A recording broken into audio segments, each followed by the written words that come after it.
Hello, Serge here from the back porch. I saw a question on a blog the other day that was a good question, and actually what it did is it questioned the surge swing versus the swing that's been the swing of the ages, which is the big turn in a parallel backswing.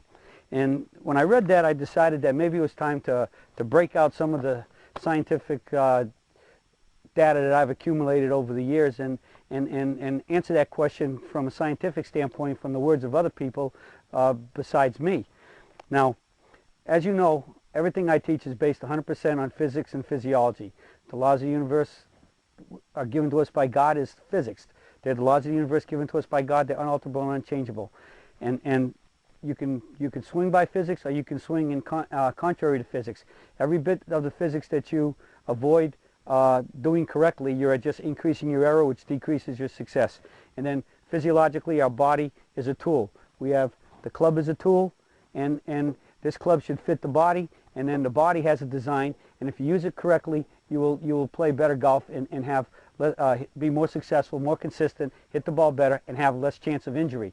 And that's what the whole premise is based on, the surge swing. I'm the only guy that I believe, without a doubt, that has taken the physics of the ball and the club, the physiology of the body, and married them together. And so I like to present some of this data. And we'll do it very briefly and concisely today, but the key is that at some time I hope to get most of this on the website. And as you know, I'm hoping that swingsurgeon.com will not only be just for the swing, but to be a site that can help us out, you know, in all aspects of our life, our health, our nutrition, our well-being, psychology as well. And this will be a part now, and some of these things will appear, and hopefully we'll have some of these experts on our site as technical experts, where you can read about the things they're continually studying. So I want to start off with the question, naturally, so you can see what prompted me to get on this subject, and we'll go from there. And a few days ago on the blog, a gentleman named Diamond Bend 1974 wrote this question. I have a question for Don. If this is the best swing ever, why have the greatest golfers in the history of the game taken a full swing? Swinging with your arms is a cheap fix for people that cannot make a turn.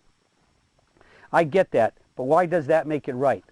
Well, as I just said earlier, I base everything on physics and physiology, and swinging with your arms, basically, I think I can say, is not a cheap fix. Well, I guess, yeah, it is a cheap fix, because if you avoid all the injuries and don't have to go to doctors and PTs and get rehab and pay for that and get surgeries, yeah, I guess it is a cheap fix. And it's a cheap fix because anybody who's learned this swing right off the bat know you learn it very quickly. And in fact, I have zero failure rate. Everybody gets better, and they get better from the first lesson. And that goes for high handicappers all the way to tour players. So so I guess in that regard, it is a cheap fix, and it's a good fix. So let me start off with one big important article that I read a long time ago, and this article appeared in Biomechanics magazine, and it's actually the magazine of dated November 2002, and it was and this is a copy of that magazine article, and it's called "Why Bodies Were Not Built for Golf: Unnatural Causes," and this was written by a gentleman who's Paul R. Geisler, Geisler.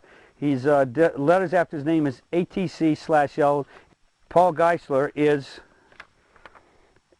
an MAACTL, is the founder and owner of Kinetic Golf Program, and an instructor and the program coordinator of sports medicine and athletic training in the health and kinesiology department at Georgia Southern University in Statesboro, Georgia.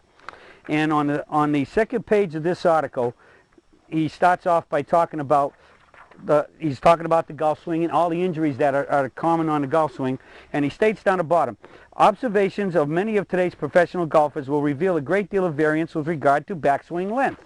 In parentheses, he has John Daly versus Tom Lehman and John Cook. Well, we all know that John Daly swings a golf club where at the top of his backswing it's down about this far.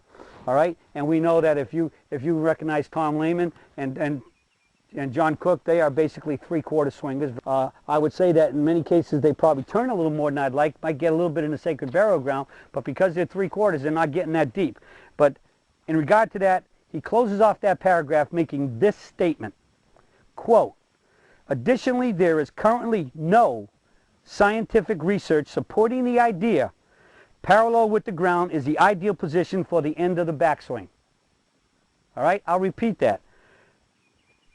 Additionally, there is currently no scientific research supporting the idea that parallel with the ground is the ideal position for the end of the backswing.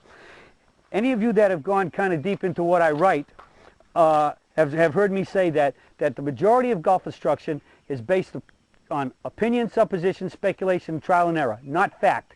I deal only in fact, physics, physiology.